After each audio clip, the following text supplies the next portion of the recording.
ॐ भद्रं कर्णेभिः शृणुयाम देवा भद्रं पश्येम्यक्षभिर्यजत्राः स्थिरैरङ्गैस्तुष्टवागुंसस्तनूभिर्वशैं देवहितं यदायुः। ॐ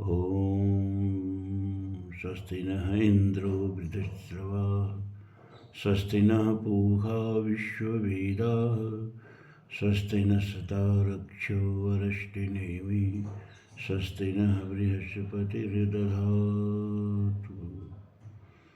ॐ विश्वानि देवशवितुर्धुरतानि पराशु यद्भद्रं तन्नयाशु। धर्म प्राण सत्संग प्रेमी सज्जनों, धृतराष्ट्र, पांडु और विदुर, इनके जन्म से कुरुवंश की बड़ी वृद्धि हुई, बड़ा सुख वैभव आया, प्रकृति अनुकूल रहने लगी, प्रजा सुखी होने लगी। लेकिन अब इन सबों के विवाह की चिंता भीष्म को हुई। ये तीनों अपने अपने क्षेत्र में बहुत अग्रणी थे। धृतराष्ट्र बहुत शक्तिशाली थे, हाथी की जितनी शक्ति उनके अंदर थी।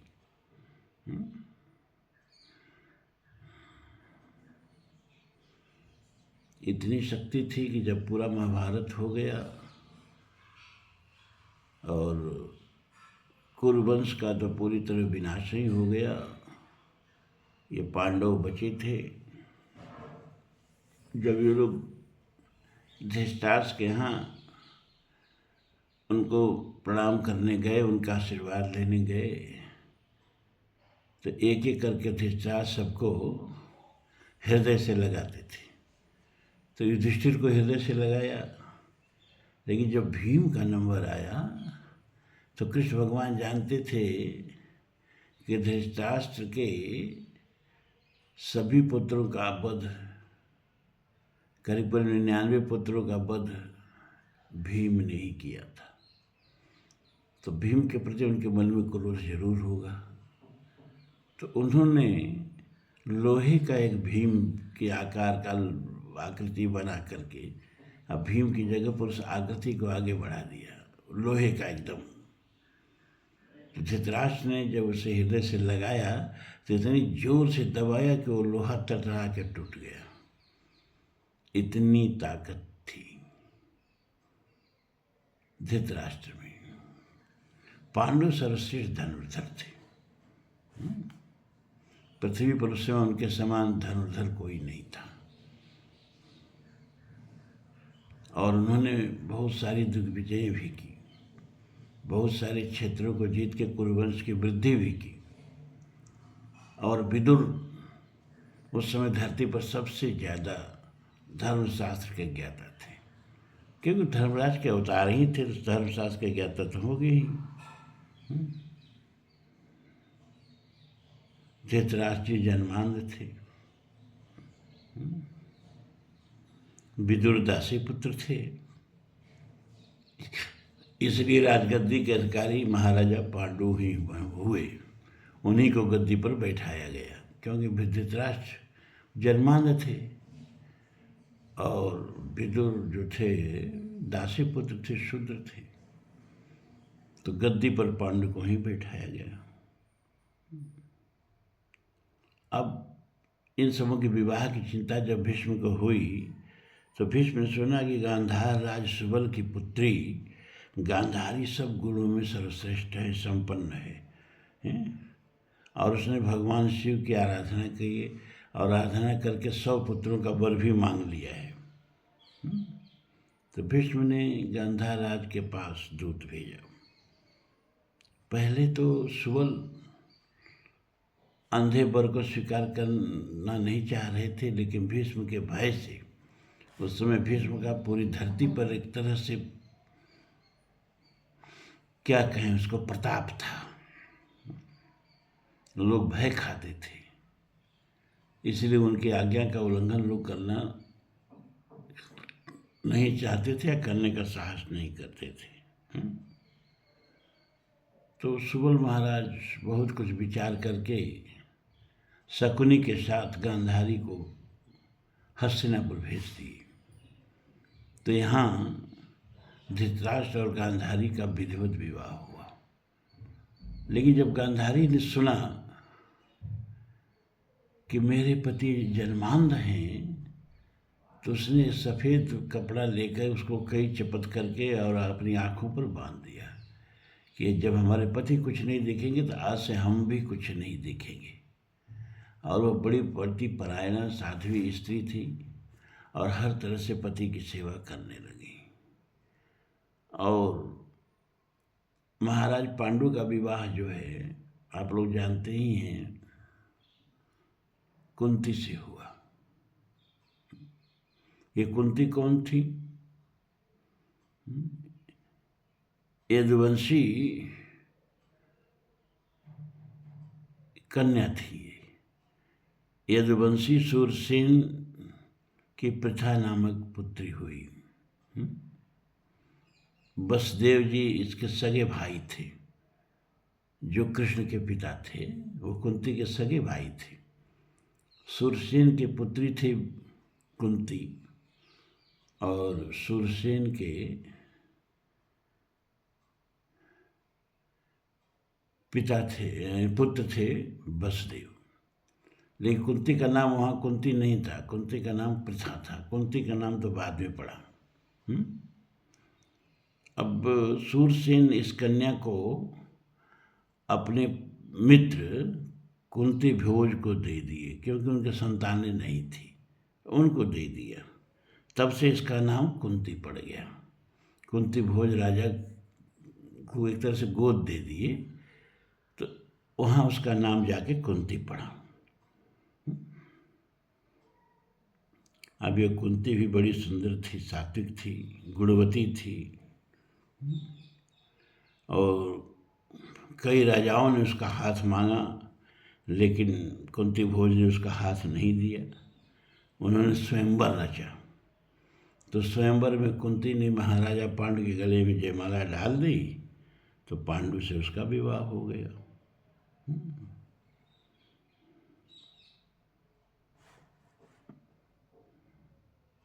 लेकिन पांडु की एक पत्नी और थी, माद्री।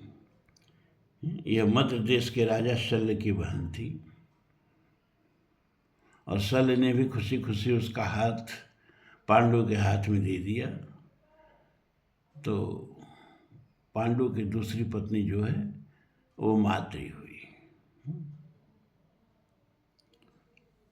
पहले हम बता ही चुके हैं कि पांडु जी ने बड़े बड़े युद्ध किए, कुरुवंश का विस्तार किया और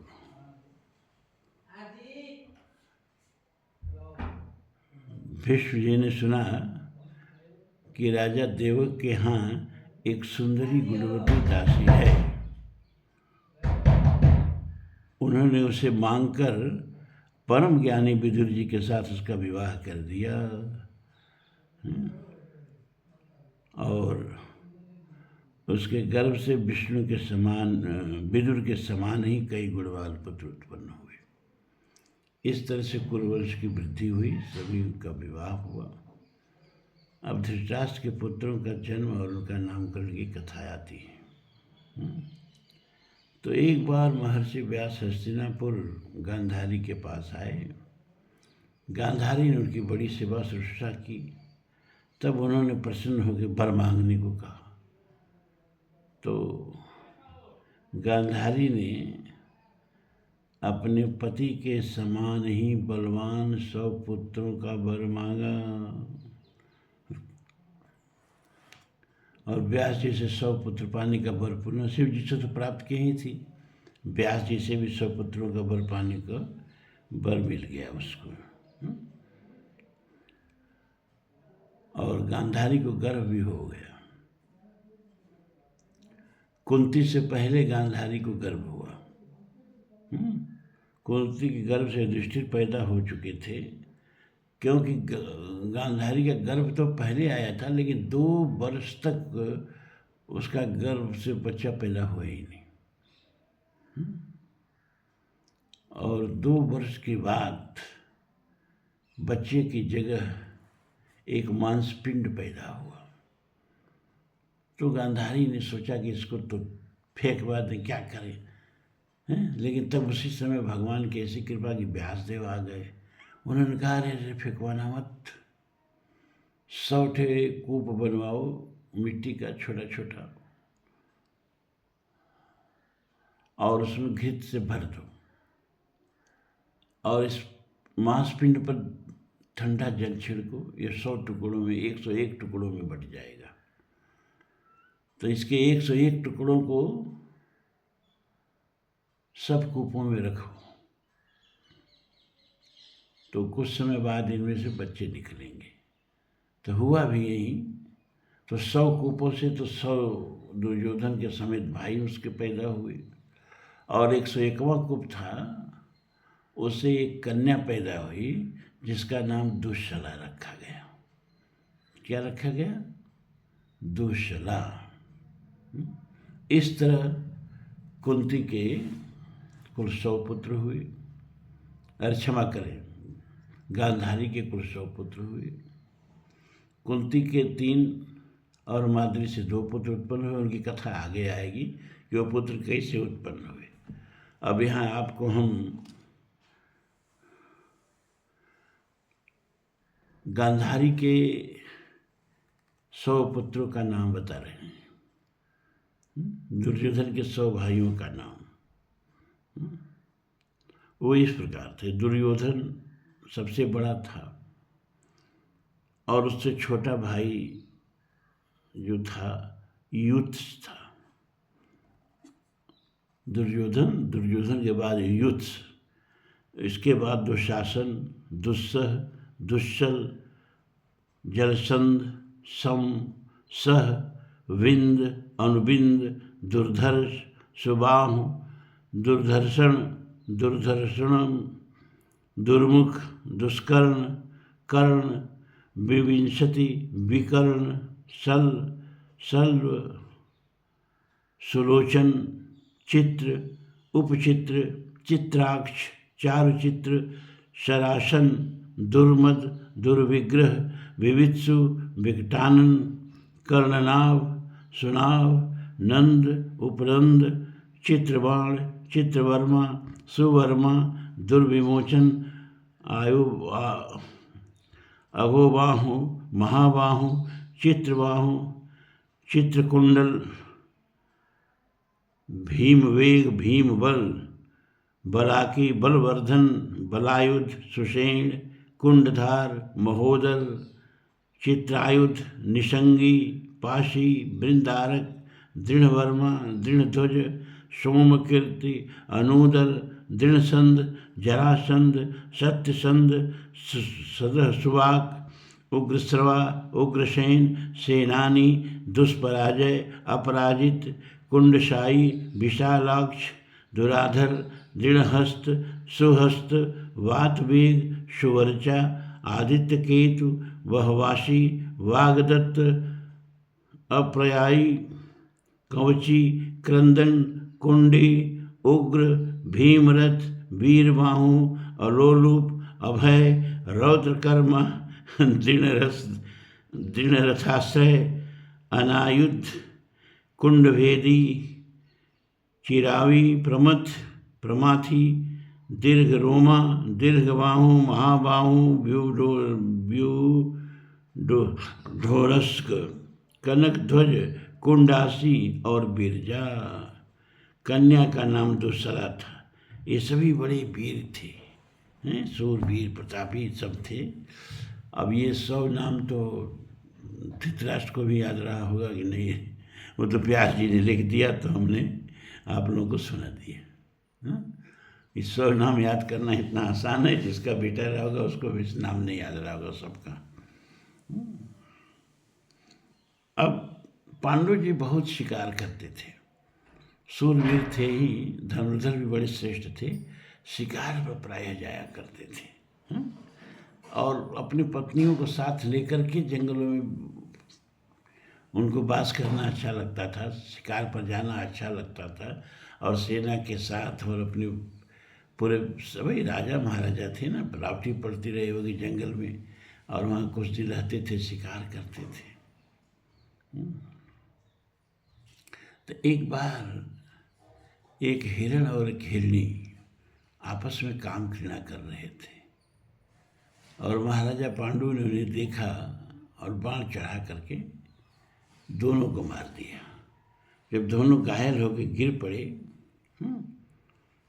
तो वो दोनों जो थे वास्तव में हिरण और हिरणी नहीं थे, वे ऋषि थे, और मनुष्य शरीर में उनको काम क्रीड़ा करना अच्छा नहीं लगता था, लज्जा आती थी। तो पशु का रूप धारण करके वो काम क्रीड़ा का आनंद ले रहे थे। और जब मारा बाण तो उस मृग ने, जो कि कंदम ऋषि थे, किंदम, उन्होंने कहा, अरे पापी मनुष्य, तुमने मुझे वो भी रति कर्म करते हुए मार दिया, तो तुमके लिए ये उचित है कि मैं भी तुमको श्राप दूं, तुमको दंड दूं। मुझ निरपराध को तुमने मारा, मैं तो तपस्वी हूँ और मेरा नाम है कंदम, मैं कंदम ऋषि हूँ। मनुष्य रहकर यह काम करने में मुझे लज्जा मालूम हुई, इसलिए मैं हिरण का रूप धारण करके यह काम क्रीड़ा कर रहा था। परंतु तुमने मुझे इस अवस्था में मारा है, तो मैं भी तुम्हें श्राप देता हूँ। तुमने श्राप दे दिया कि जब कभी भी तुम अपनी पत्नी से सहवाग करोगे, जब भी तुम अपनी पत्नी से सहवास करोगे, तुम्हारी मृत्यु हो जाएगी। अब तो पांडु छटपटा गए इस श्राप से, बड़े, अब किसी को भी श्राप मिले तो कितना छटपटाएगा, बड़े उदास हुए। और इधर किंदम ऋषि अपने पत्नी के साथ ये श्राप दे करके अपना प्राण त्याग दिए।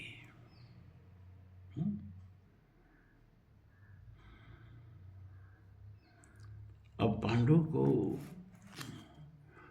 इस हत्या से उतना ही दुख हुआ जैसे किसी अपने स्वजन, अपने प्रिय की हत्या हो जाए, और श्राप से दोनों से दुखी होकर के उन्होंने संकल्प किया कि अब मैं राज्य में लौटूंगा ही नहीं, अब मैं सन्यासी हो जाऊंगा।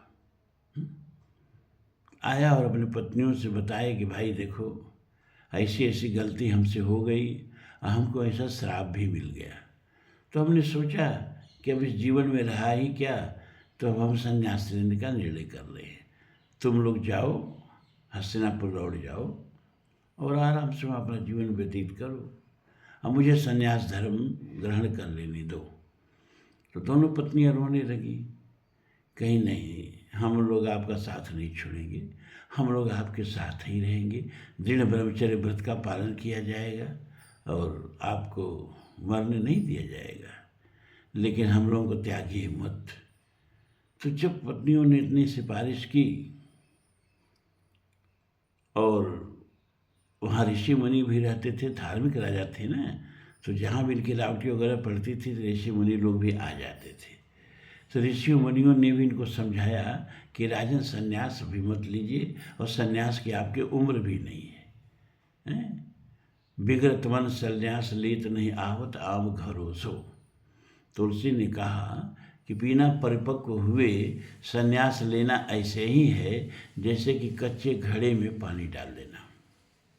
अब कच्चे घड़े को पकाओगे नहीं, बारिश जल्दी उसमें पानी डाल दोगे तो घड़ा भी गल जाएगा, पानी भी गिर जाएगा। ये जो छोटे छोटे बच्चों को लोग सन्यासी बना दे रहे हैं, परिपक्वता आई नहीं, तो ज़्यादातर सन्यासियों में ही बड़ा विकार पैदा हो जाता है। इसलिए पैदा हो जाता है कि बचपन से उनको सन्यासी बना दिया गया, और परिपक्वता आई नहीं, तो जो शास्त्रों में लिखा है वही होता है। विगृत मन संन्यास लेत नहीं आवत, जल ढारत आम घरोसो। चलो भैया, तो ऋषि मुनियों ने समझाया पत्नियों के उनके आग्रह को देख करके कि राजन आप वानप्रस्थ अवस्था स्वीकार कर लीजिए, अभी संन्यास मत स्वीकार करिए। और वानप्रस्थ अवस्था में परिवार और पत्नी के साथ रहा जाता है, ठीक है ना, थोड़ा वीतराग रहा जाता है, लेकिन रहा जाता है, रहा जा सकता है परिवार के साथ। तुलसी ने लिखा ना मानस में कि वह खानस सही सोचे जोगु, तप विहाय जय भावई भोगु।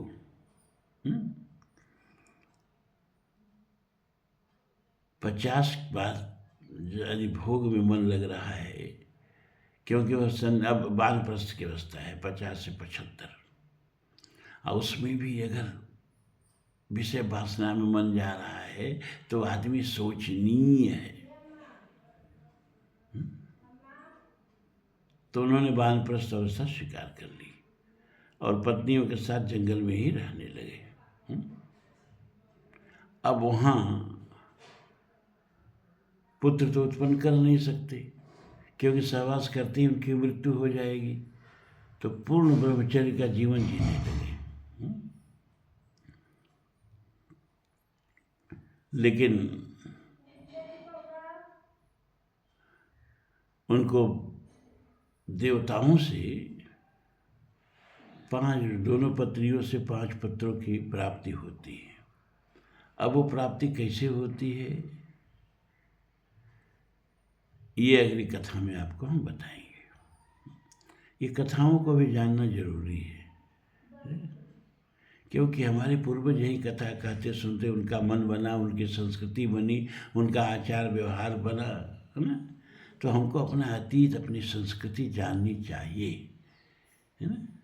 और इन्हीं कथाओं को रच रच करके, ये इसमें अपना इतिहास है, केवल कथा ही नहीं है, लेकिन ये इस तरह से लिखी गई हैं कि इतिहास न लगे, जीवंत कथा लगे।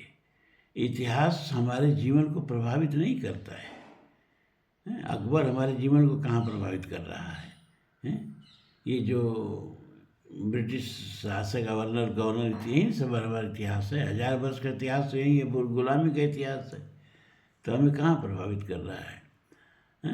हमें तो पुराण की कथाएं प्रभावित करती हैं। हमारा जीवन राम से प्रभावित होता है, कृष्ण से प्रभावित होता है, इन ऐतिहासिक पात्रों से प्रभावित नहीं होता है। इसलिए ये सब कथाएं इस तरह रची गई कि इससे हमारा मन बने।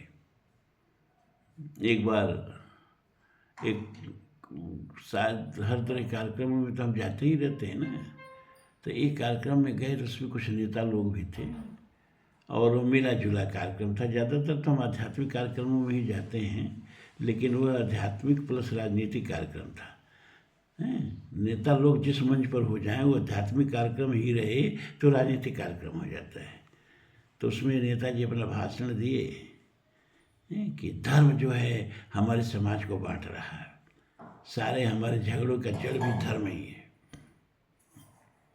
तो क्यों न सारे धर्मों को एक में घोट करके, सारे धर्मों की अच्छी अच्छी बातों को मिला करके एक मानव धर्म बना दिया जाए, तो समाज में धार्मिक झगड़े एकदम समाप्त हो जाएंगे। तो मैं भी उस में था सभा में, मंच पर, और प्रायः मुझे अंत में ही बोलने का अवसर मिलता है, क्योंकि मुख्य वक्ता प्रायः लोग मुझे ही बनाते हैं।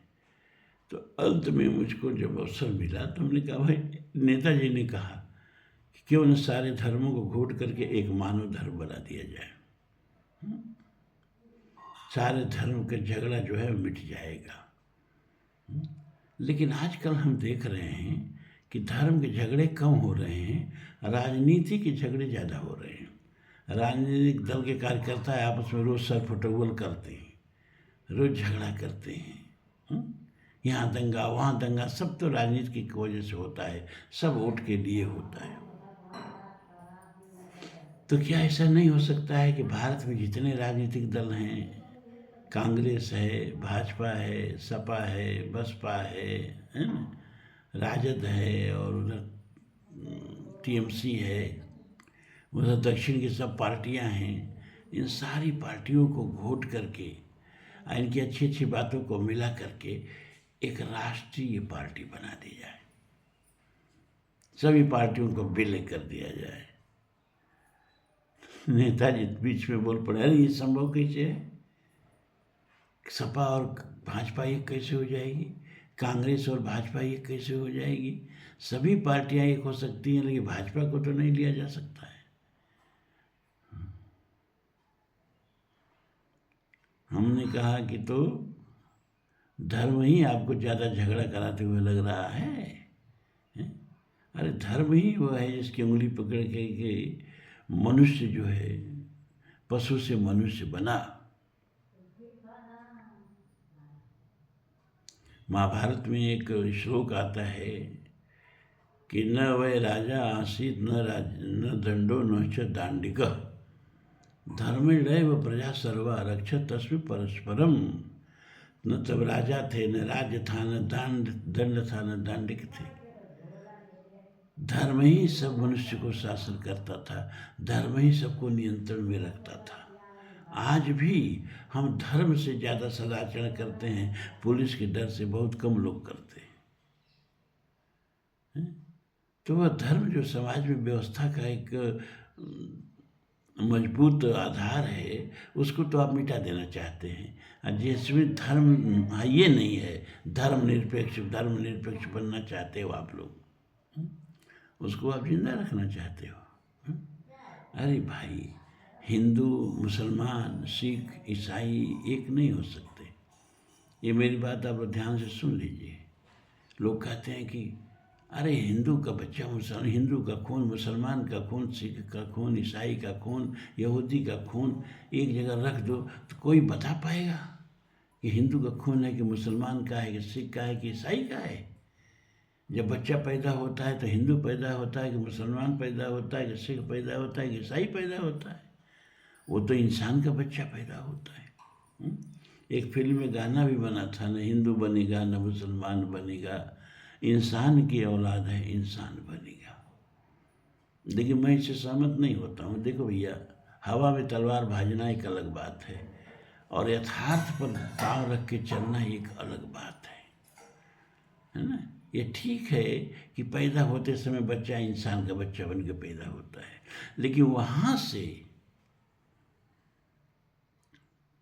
उसका संस्कार शुरू हो जाता है। हिंदुओं का अपना संस्कार, मुसलमानों का अपना संस्कार, सिखों का अपना संस्कार, ईसाइयों का अपना संस्कार, यहूदियों का अपना संस्कार, अपनी शिक्षा, ये बच्चे पर प्रभाव डालने लगती है। तो एक बायोलॉजिकल समानता से हम सभी मनुष्य को एकता नहीं कर सकते। क्यों? क्योंकि मनुष्य जो है केवल शरीर नहीं होता है, मनुष्य मन भी होता है। मनसा शिव्यते इत मनुष्य, जो मन से संबंध स्थापित कर ले, जो मन के अनुसार जिए, जो तन नहीं मन ही हो, उसको मनुष्य कहते हैं। और जिसमें मन नहीं तन ही हो, उसको पशु कहते हैं। इसीलिए संस्कृत में दो शब्द आते हैं, मानव और माड़व। मानव माने मनुष्य और माड़व माने पशु। बीच में खाली न और अड़ का अंतर है। माँ वही दोनों में है, वह वही दोनों में है, लेकिन मानव बीच में न आ गया और उधर माड़व अड़ आ गया। मतलब क्या? मतलब जो मन से जिए वो मनुष्य है, और जो प्राण से जिए, केवल प्राण से जिए, जिसमें भी मन विकसित नहीं हुआ है, वो पशु है। तो अगर मनुष्य भी पशु होता, शरीर ही होता, मन नहीं होता, तो हम यह तर्क लगाते कि सबका खून एक जैसा है, सबकी शक्ल सूरत एक जैसी है, लगभग तो सब एक जैसे हैं, लेकिन सबका मन एक जैसा नहीं है। क्यों? क्योंकि ये संस्कार मन पर बैठता है और मन से मनुष्य बनता है। तो हिंदू का मन गीता है, हिंदू का मन रामायण है, हिंदू की नारी सीता है, और मुसलमान का मन कुरान है, ईसाई का मन बाइबिल है। वहाँ ईसा बैठे हैं, वहाँ मोहम्मद बैठे हैं, यहाँ राम बैठे हैं? सब एक कैसे हो जाएंगे? हैं? ये जो मन का संस्कार है ना, ये हमको अलग अलग कर देता है। जैसे देखिए, एक उदाहरण हमने दिया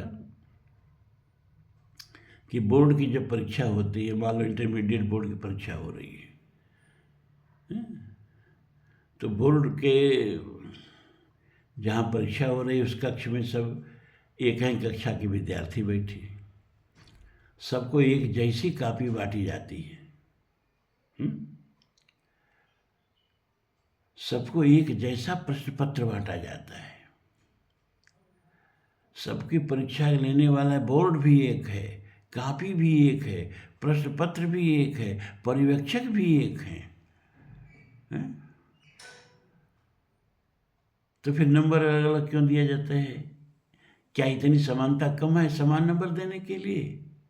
लेकिन नहीं, जब हम उस कोरी कागज कॉपी पर कुछ लिखते हैं वहीं से अंतर आ जाता है। उसी तरह से इस कोरे मन पर जब संस्कारों की इबारतें लिखी जाती हैं, वहाँ से व्यक्ति हिंदू बन जाता है, वहाँ से मुसलमान बन जाता है, वहाँ से ईसाई बन जाता है। तो फिर एक जैसे नंबर कैसे दिए जा सकते हैं? इसीलिए ये बात नहीं कहनी चाहिए कि सभी धर्म को घोट के एक धर्म बना दो। सभी धर्म घोट नहीं सकते। रामायण को, कुरान को और बाइबिल को एक में घोट नहीं सकते। राम राम हैं, मोहम्मद मोहम्मद हैं, ईसा ईसा हैं। ये विभिन्नता हमारे अंदर उतर आती है और हम भी हिंदू हैं, वो मुसलमान हैं, वो सिख हैं, वो ईसाई हैं, वो बौद्ध हैं, वो जैन हैं, एक नहीं हो सकते। तो आज इतना ही। कल आपको तो ब्रह्म विद्या चलेगी और परसों फिर हम आपको सुनाएंगे पांडवों की उत्पत्ति और पांडु का परलोक गमन। ये कथाओं में मुझे उतना मन नहीं लगता है, फिर भी कथाएं सुनानी आप लोगों को ज़रूरी है, क्योंकि आप लोगों को अपने संस्कृति से भी जोड़ना ज़रूरी है, अपनी संस्कृति को जानना ज़रूरी है। ये महाभारत में क्या लिखा है जानना जरूरी है। ये 18 पुराण नाम सुनते चले आए, लेकिन 18 पुराणों में लिखा क्या है ये कौन बताएगा आप लोगों को? जब आप लोग हमारी उंगली पकड़ लिए हैं तो हमें को बताना पड़ रहा है। कुछ तो याद रहता है सुना देते हैं, कुछ नहीं याद रहता है। जैसे अभी पांडवों के कौरवों के 100 भाइयों का नाम, अरे धृतराष्ट्र को नहीं याद रहा होगा, हमको कहाँ से याद रहेगा?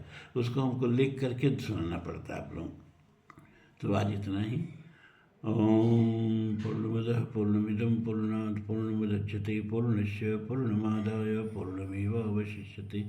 सर्वे भवन्तु सुखिनः, सर्वे सन्तु निरामयाः, सर्वे भद्राणि पश्यन्तु, मा कश्चित् दुःखभाग् भवेत्। असतो मा सद्गमय, तमसो मा ज्योतिर्गमय, मृत्योर्मा अमृतं गमय। ओम शांति शांति शांति। ओम।